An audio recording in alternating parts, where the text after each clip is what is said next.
son maximum, des Ouais. fois de 2-3, mais pas tout à toute vitesse comme ça, parce que sans ça, c'est... Ah ouais.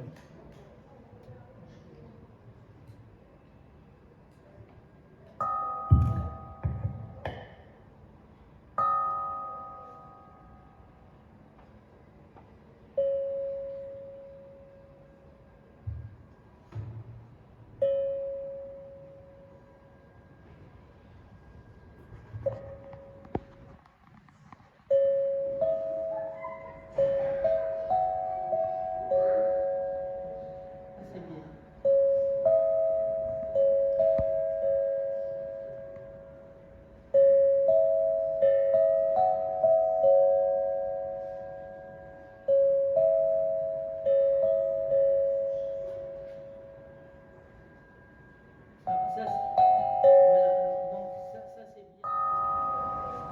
Faut prendre plutôt Clara, elle est plus belle que moi. Ah non, toi t'es très beau. Hein? Toi t'es très beau. Ok.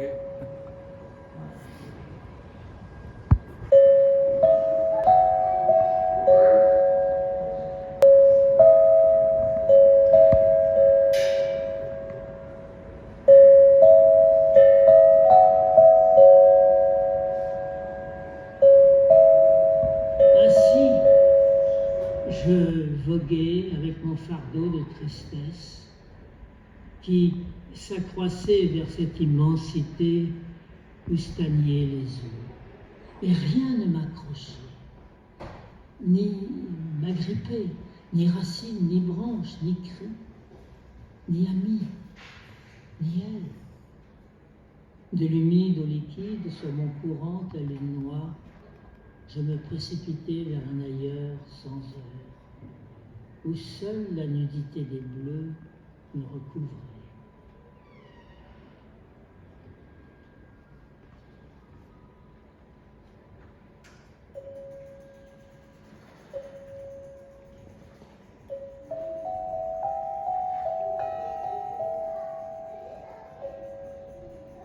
Auquel s'est joint Bernard Hetzig.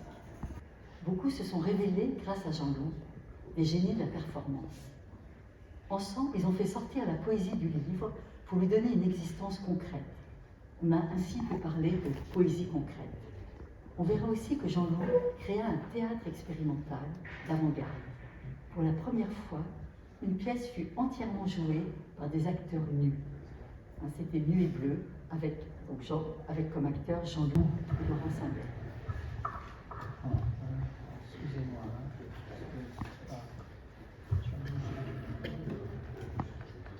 Peut-être ne sommes-nous que les lettres d'un seul mot que nous ne comprenons pas. La ville est une immense phrase qui se perd dans le labyrinthe des êtres. Inlassablement, ils vont et viennent dans l'absurde roman de leur vie, édifices de murs. Seules des fenêtres d'amour éclairent de lumière leur jour. Dans chaque maison, il y a un miroir, où l'homme, chaque matin, regarde en lui cet inconnu qui s'est revêtu de sa propre apparence. Et cet inconnu lui dit « Lequel de nous est réel? Tu te crois unique? Non. Ton corps appartient à la ville, cette besogneuse aux multiples artères, où tu t'engouffres telle une fourmi obéissante dans les couloirs des métros humides de ta sueur. Tu n'es rien, ni un ni deux, mais une parcelle de cette multitude, de ces êtres-lettres aux ombres mouvementées. Seuls les coups de tes pas te rassurent en ta chaussure.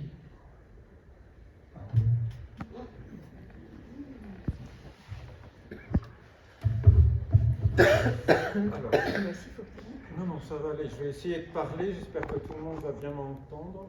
Sinon, n'hésitez pas à me demander de parler plus fort. Donc ce soir, j'aimerais d'abord remercier deux dernières personnes. Victor Mignard, qui est violoncelliste et qui accompagne Jean-Loup Philippe depuis un certain nombre d'années sur des spectacles poétiques et théâtraux. Et on est très heureux que vous puissiez être ensemble pour des moments de lecture qui vont parsemer cette soirée entre poésie et récit d'une vie.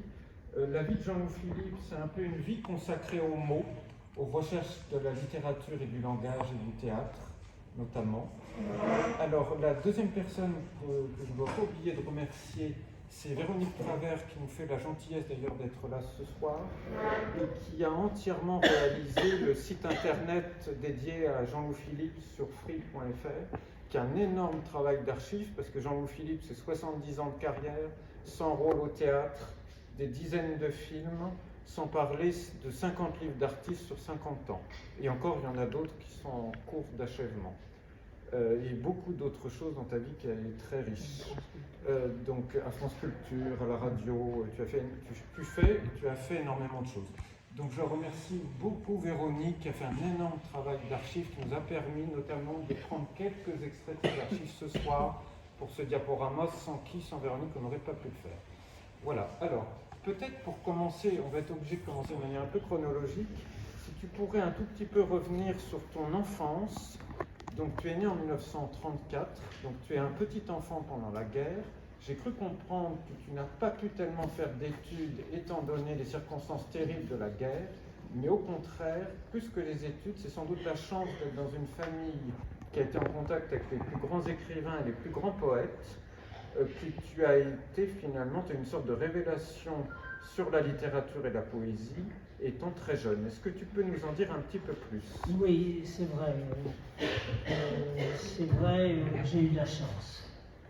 J'ai eu la chance de connaître dans mon enfance des êtres tels que Jules Supervielle, qui avait été reçu par mes parents dans la maison qu'ils avaient en Touraine, près de Blois, à Saint-Gervais-la-Forêt.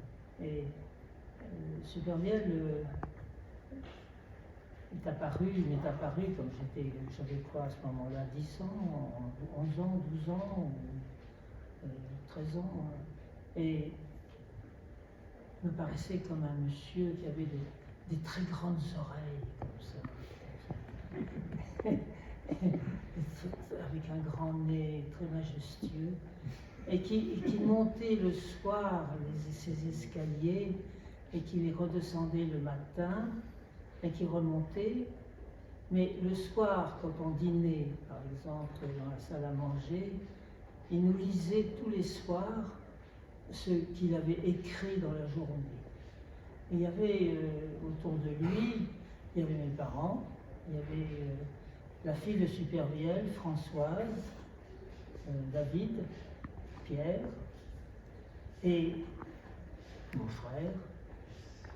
Et nous écoutions ces poèmes, n'est-ce pas, on était enfants, et surtout, il ne fallait pas dire un mot, hein, il ne fallait pas bouger quelque chose. Hein, vraiment, sinon on était privé de dessert. Donc il fallait faire très attention à la poésie, tu vois. C'était pas de la rigolade. Bon, mais voilà, Supervielle était comme ça, il remontait le soir dans sa chambre, et on ne le voyait jamais pendant la journée se promener dans le jardin. Non, ça n'existe pas. Et on avait la chance aussi grâce à Supervielle, il y a des poètes qui venaient le voir, et donc il y avait souvent Charles-Albert Saint-Grillat. Charles-Albert Saint-Grillat qui venait à bicyclette avec des golfs, comme ça, des chemises. Et tout de suite, à ce moment-là, les femmes de la maison se précipitaient sur Charles-Albert et le déshabillaient presque parce qu'on lui enlevait, parce qu'ils trouvaient que ses habits étaient un peu sales, n'est-ce pas? Alors on lui enlevait ses chemises, on lui enlevait tout et on le changeait. Bon, c'était la première chose. Et Charles-Albert était un personnage qui était absolument unique comme conteur. Quand il racontait une histoire, Charles Albert, c'était une merveille, une merveille. Et il ne montrait jamais ce qu'il avait écrit, sauf qu'il avait écrit un livre sur Berthe au Grand-Pied, un livre d'histoire, je veux dire. Mais il ne voulait pas montrer ce qu'il avait écrit vraiment dans sa vie. Il disait plus tard, plus tard, plus tard.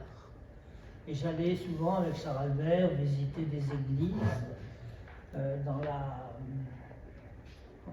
contrée, comme ça. Et il m'expliquait un peu, parce que Charles Albert était passionné de musique aussi, d'orgue. C'était toute une histoire. Chaque église était une petite histoire. Une merveille, si tu veux. Et il parcourait la France comme ça à bicyclette. Voilà. On avait aussi Michaud. Michaud. Alors Michaud venait et il écoutait beaucoup les autres, mais il ne parlait presque jamais. Il avait des grands yeux bleus comme ça, il souriait, mais il ne parlait pas. Il recevait les choses comme ça. Par contre, un soir, il est venu me voir parce que à ce moment-là, je regardais des fourmis, vous savez, et il était passionné, et donc il s'est penché, et j'ai commencé à lui expliquer que j'avais une fourmilière noire, n'est-ce pas, comme ça, pendant la journée, et subitement le soir, vers 6h, 7h du soir, les fourmis noires disparaissaient, et la fourmilière, de cette fourmilière sortait une foule de fourmis rouges, avec des grosses têtes très arpées de mandibules, comme ça, et elles partaient en file indienne, on peut dire, attaquer une autre fourmilière. Et tous les soirs, avec Michaud, on regardait cette attaque, n'est-ce pas, qui était féroce.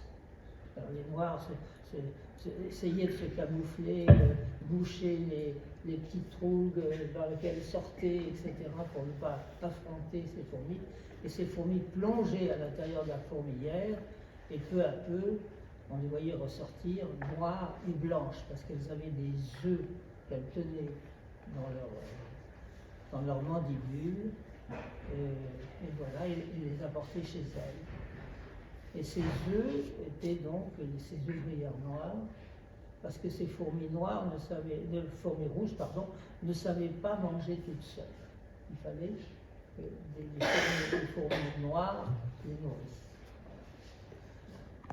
Voilà, ça va donner le merveilleux livre d'artiste avec Horst, qui, voilà, justement sur les insectes. On le reverra tout à l'heure. On va continuer. Tout à fait. Alors, on va un petit peu poursuivre. Alors, ensuite, dans un cours privé, parce que tu as changé plusieurs fois d'école, tu as eu un peu la révélation du théâtre. Tout d'un coup, tu as découvert ce qu'était le théâtre. Et tu t'es rendu à un cours privé qui était celui de Tania Balatchova. Alors je vais dire juste 3 mots avant de te laisser la parole sur Tania Balatchova qu'on voit ici. C'était une très grande comédienne française d'origine russe qui avait commencé extrêmement jeune en 1928 en travaillant avec Antonin Artaud dans l'aventure du théâtre Alfred Jarry. C'est eux qui ont créé ensemble Le Songe de Strindberg. Et ensuite, oui, c'est ça, ensuite Huis clos de Sartre, effectivement. Elle a créé énormément de pièces de théâtre d'avant-garde ou des grands auteurs contemporains de l'époque. En effet, elle a créé un rôle très important dans Huis clos de Sartre et surtout, elle a créé Les Bonnes de Jean Genet. Mais beaucoup d'autres auteurs, d'ailleurs, tu as très souvent après avoir été son élève, travaillé avec elle et joué avec elle au théâtre. Donc, est-ce que tu peux nous raconter ce qu'a été cette découverte du jeu d'acteur avec Tania Balatchova? Quelle était sa manière d'enseigner? En étant assez bref, parce qu'on a beaucoup de choses à évoquer. Écoute, voilà, en définitive, Tania, elle avait le sens, si tu veux, de la personnalité de l'individu pour la scène.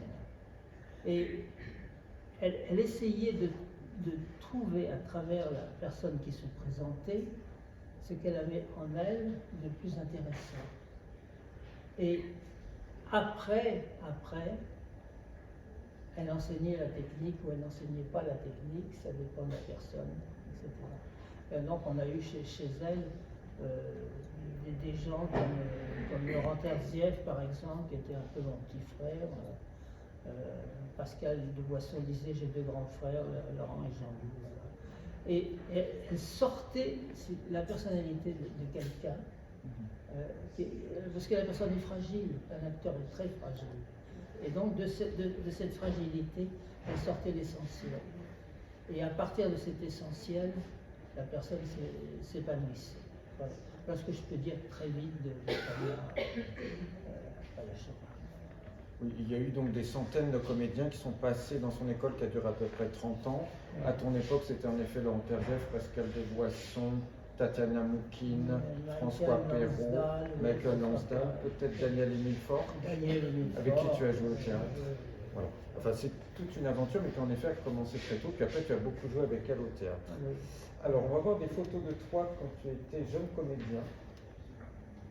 Donc des photos de studio de l'époque, bien sûr. Ah, et ça, c'est hardcore. Alors, une des premières pièces que tu as jouées, après avoir joué Pirandello, qui est ton premier rôle dans une pièce de Pirandello, grâce à Tania Balachova, tu as joué ensuite une pièce de Marcel Aimé, Les Oiseaux de Lune. C'était au théâtre de l'Atelier, qu'avait repris André Barsac après que Dulin l'avait quitté pour aller au théâtre ce qui est devenu le théâtre de la ville, qui était le théâtre Sarah Bernard du Châtelet. Et c'était le grand metteur en scène André Barsac qui avait été décorateur de théâtre pour Copeau, pour Barrault, pour tous ces grands artistes. Voilà, c'est ça. J'avais qu'un seul costume, c'était un sens interdit. Un oiseau de lune avec un sens interdit. C'est tout. Cinéaste, un très grand cinéaste et écrivain que tu as très très bien connu, avec qui tu as collaboré sur plusieurs décennies, qui aurait eu 85 ans aujourd'hui.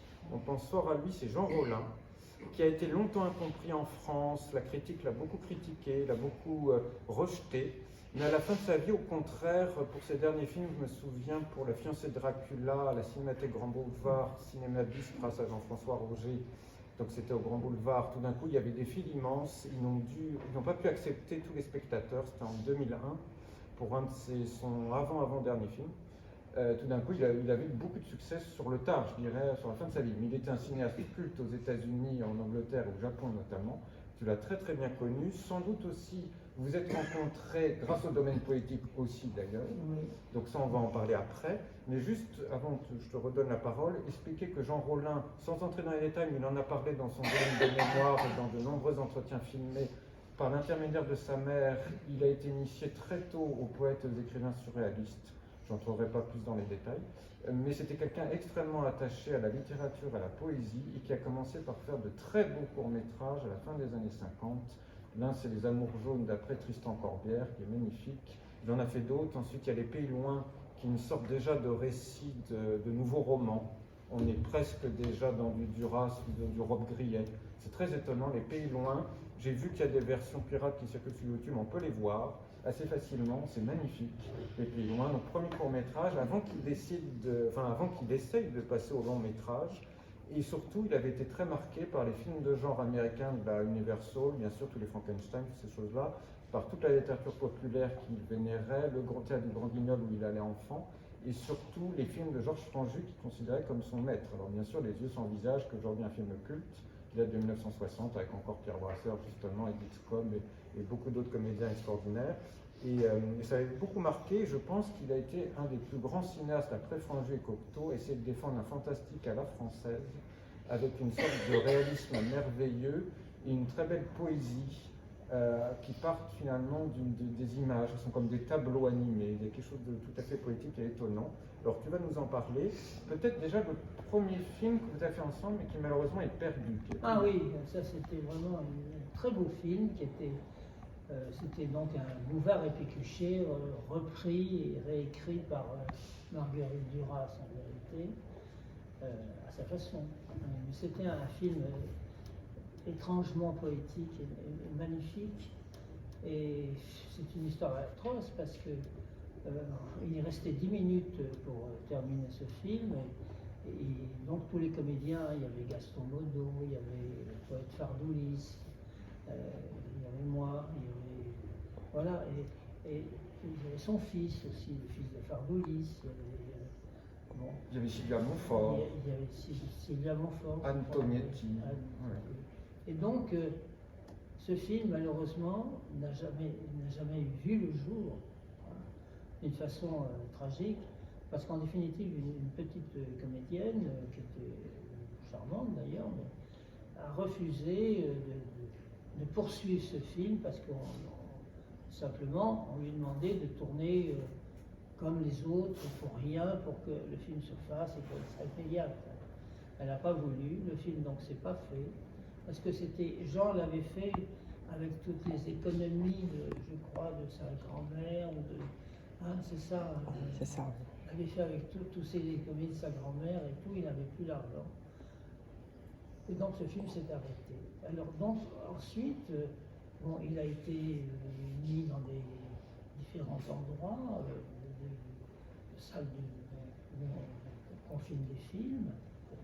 Et puis un jour, 20 ans, 30 ans après,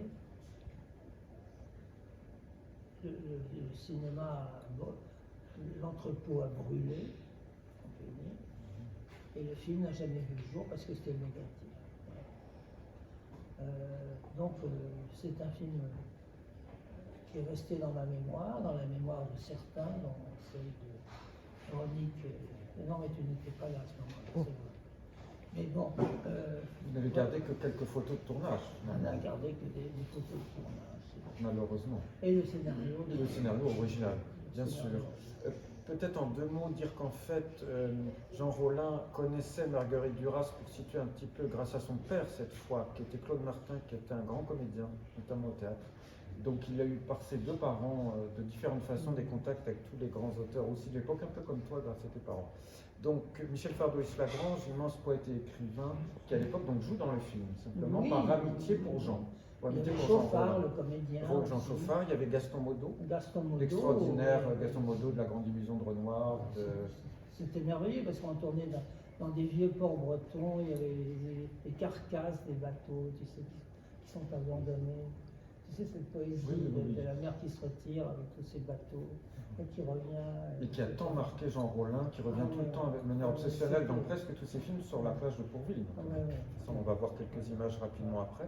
Alors peut-être parler brièvement du premier film, premier long métrage officiellement, donc, qui a pu voir le jour de Jean Rollin, qui est Le viol du vampire en 68. Donc pour dire brièvement, il a sous-titré Mélodrame en deux parties, parce qu'en fait c'est deux moyens métrages qu'il a rassemblés en ayant des budgets. Que le budget, c'était grâce au producteur américain Sam Selski, qui avait réussi à trouver de l'argent avec l'American Legion en faisant jouer des soldats américains dans le film. Enfin, c'est un peu toutes les astuces de l'époque. Que c'est un film qui était destiné à sortir dans les salles de cinéma bis, donc le cinéma de quartier de l'époque.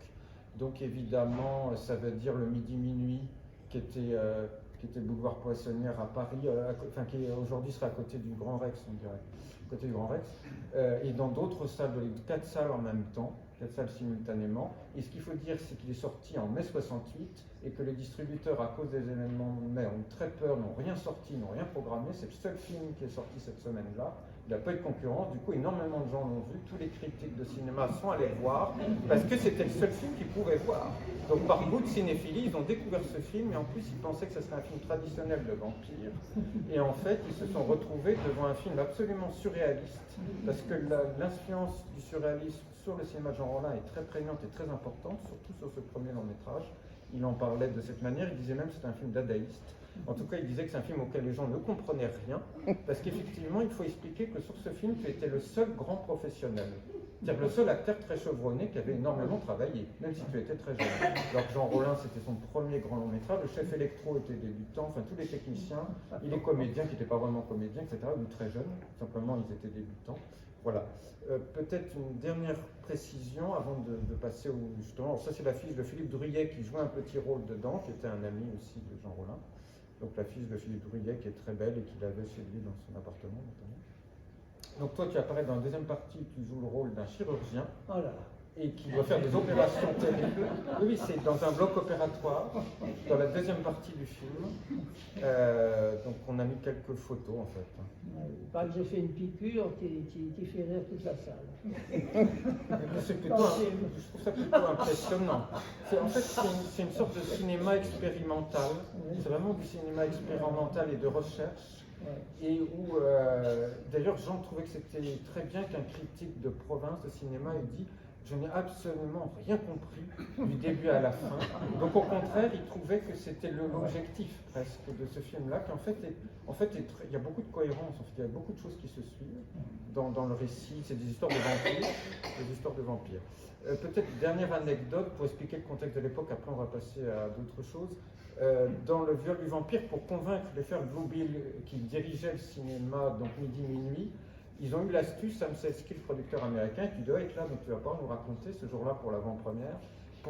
Alors que le film n'était pas forcément très compréhensible, n'était pas un film traditionnel, ils ont fait en sorte qu'un complice du producteur appelle toutes les 5 minutes au téléphone le directeur de la salle de cinéma pour qu'il ne le voit pas dans la continuité, la totalité, pour qu'il ne voit pas le problème que c'est en fait un film expérimental surréaliste. Et qu'il pense qu'il avait affaire à un film de récit traditionnel, d'histoire de vampires, etc. Et du coup, l'astuce, finalement, de le faire sortir de la salle tous les quarts d'heure ou un peu tout le temps pour qu'il ne comprenne pas du tout le film, fait qu'il était complètement perdu, mais il a dit c'est très bien, il y a des vampires, il y a de l'érotisme, on va le programmer. Et du coup, il a programmé 3 semaines et ça a été un énorme succès, curieusement. Voilà. Alors après, tu as eu une longue collaboration avec Jean Rollin sur beaucoup d'autres films. Peut-être on peut s'arrêter sur Lèvres de sang, donc tu as été le scénariste. Oui, le En scénariste 1960 et et dialoguiste. dialoguiste. Avec Jean. En 75. Exactement. Oui, bah, ce film il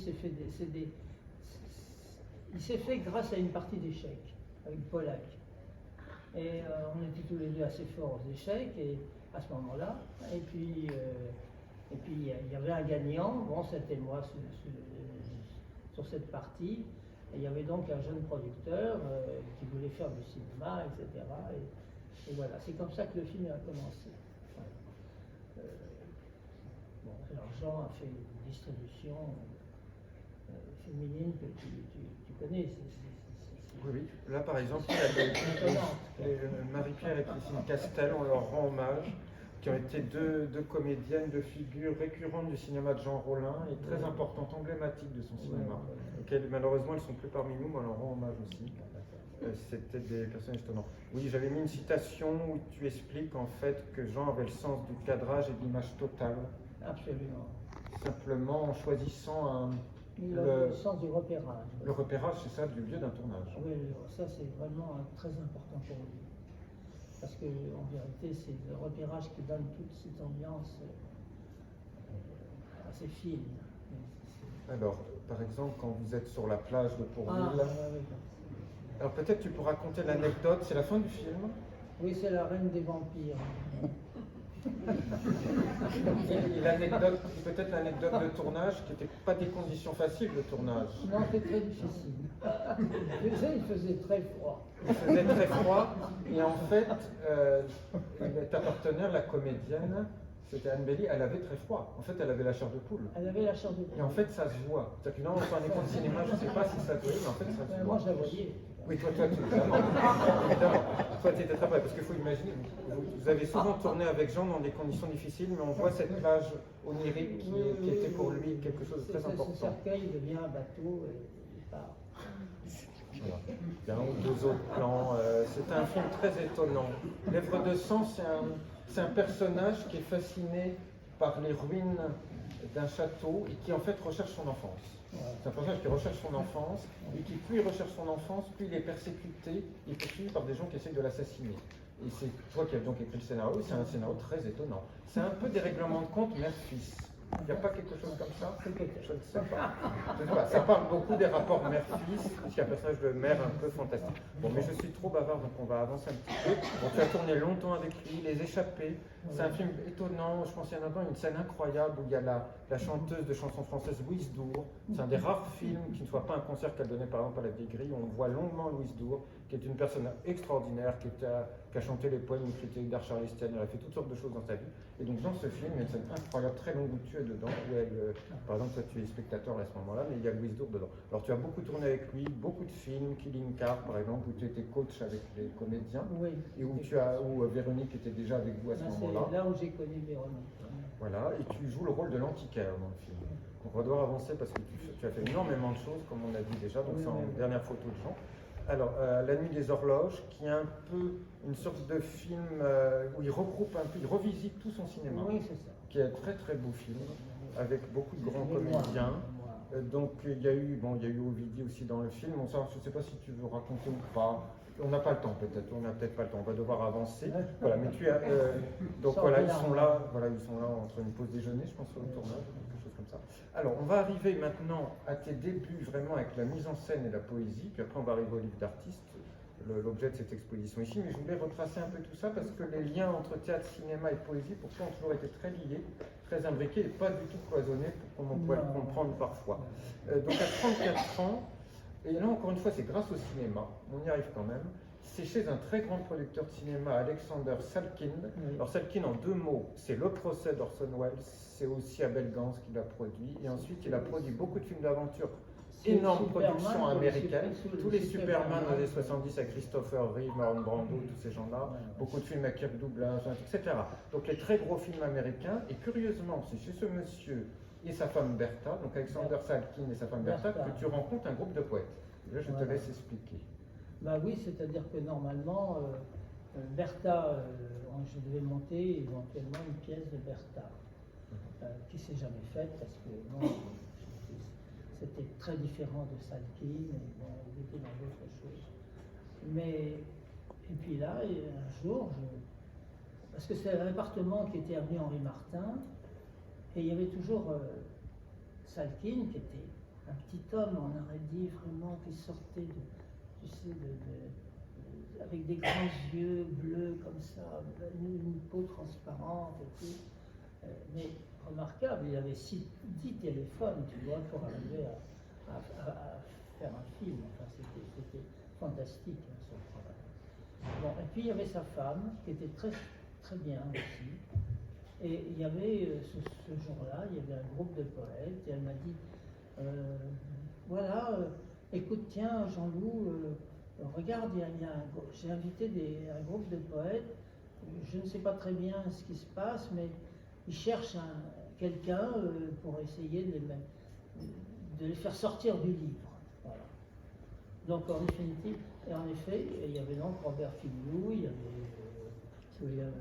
avait Jean Clarence, il y avait François Dufresne, Van Gazing, Garcinoca n'était pas là, ni Alcic, non, il n'était pas là. Bon, et puis, donc j'ai discuté avec eux, et oui, ils voulaient descendre, sortir du livre et arriver sur scène. Et donc j'ai imaginé à chaque fois, j'ai d'abord lu un peu ce qu'ils faisaient, compris un peu leurs moyens d'expression modernes, tout au moins actuels. Et puis j'ai dit, ok, d'accord. Bon, je vais essayer de vous mettre en scène. Et ça a commencé comme ça. Oui, et ça a commencé à la Galerie du Fleuve d'abord, en novembre 1962, puis ensuite à l'American Centenaire, qui était à Boulevard Raspail, aujourd'hui à la Fondation Cartier, exactement là, dont tu as été ensuite le directeur artistique assez longtemps. Et donc dans cette aventure, toi en fait, tu n'étais pas cette fois-ci auteur, tu n'as pas écrit pour le domaine poétique, tu étais juste le metteur en scène de tous ces différents poètes ou artistes qui n'avaient pas du tout cette expérience-là. Peut-être à l'exception de Gerasim Luca, qui lisait déjà très bien ses textes, avec son accent roumain d'ailleurs incroyable, qui a peut-être eu un peu moins besoin de ton aide, a priori. Oui, là, peut-être un peu moins. J'avais pris une radio pour lui. Oui. Et oui, d'accord. Mais il y avait surtout Robert Filiou qui était... Alors Robert Filiou, tout le monde doit connaître parce qu'il a tellement marqué l'art contemporain, mais peut-être situer un tout petit peu très vite en 2 mots. Il est né en 26 dans le Gard à Sauve. Il est le fils d'un tailleur qui partit aux États-Unis abandonnant donc sa mère et lui. Donc Robert, il fait la résistance dans le maquis communiste. Robert Filiou, il part aux États-Unis après la guerre, c'est un élève brillant, il part aux États-Unis pour essayer de retrouver son père tailleur aux États-Unis à Los Angeles. Il le retrouve, il passe un diplôme d'économie politique brillante à Los Angeles et en même temps, pour gagner sa vie, il est 2 ans employé chez Coca-Cola, où il aura un diplôme, vous êtes un excellent Coca-Cola man. Et ça, il en parle pour montrer le côté dérisoire de l'exploitation de l'homme dans l'industrie. Il découvre ce que c'est que l'économie, d'être ouvrier, d'être exploité. Il part ensuite, comme il est un brillant économiste, puisqu'il a un diplôme très brillant, ce master d'économie politique, il part, il est employé comme, des Nations Unies pour la reconstruction de la Corée du Sud au niveau économique. Il va voyager au Japon, en Asie, il découvre le bouddhisme, très important, de son taille, je suis trop long. Il revient en France, il démissionne en 1954 quand il a compris ce que c'est que le fonctionnement de l'économie mondiale avec des pays qui avaient subi des guerres et des horreurs. Il décide que c'est pas pensable. Il sort de ce monde-là qu'il trouve innommable. Il décide de se consacrer à sa première passion qui est l'écriture, parce qu'il est brillant écrivain, il écrit des poèmes et des pièces de théâtre. Et c'est là que vous vous rencontrez un petit peu après. Et tu as joué beaucoup, non seulement tu as créé par exemple Popoy avec lui au domaine poétique, on va avoir des photos. C'est moi qui l'ai fait au départ. Des photos où vous êtes Robert Filiou et toi sur scène. Est-ce que tu peux nous dire en quelques mots ce que c'est que Popoy ou le poème de 53 kilos que vous avez joué très longtemps? Ce que je voulais dire simplement, c'est que Robert, en regardant une pièce de Sartre jouée par des comédiens coréens, a décidé de quitter définitivement l'économie pour autre chose. C'est cette pièce de Sartre jouée par des comédiens. Voilà. Un peu d'âme sous mon chapeau, un petit flot, tant ma peine était grande.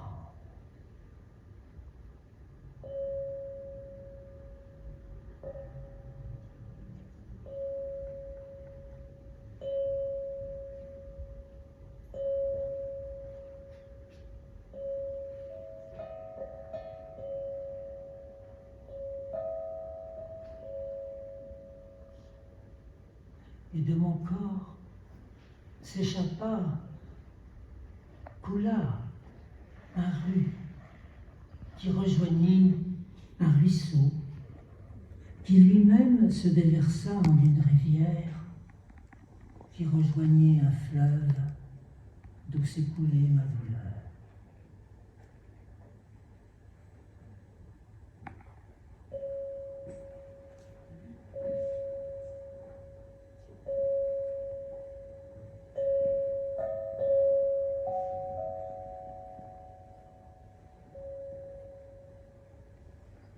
Porté par ma tristesse vers l'estuaire d'un monde de rives si large que mes yeux embués de vent ne les apercevaient,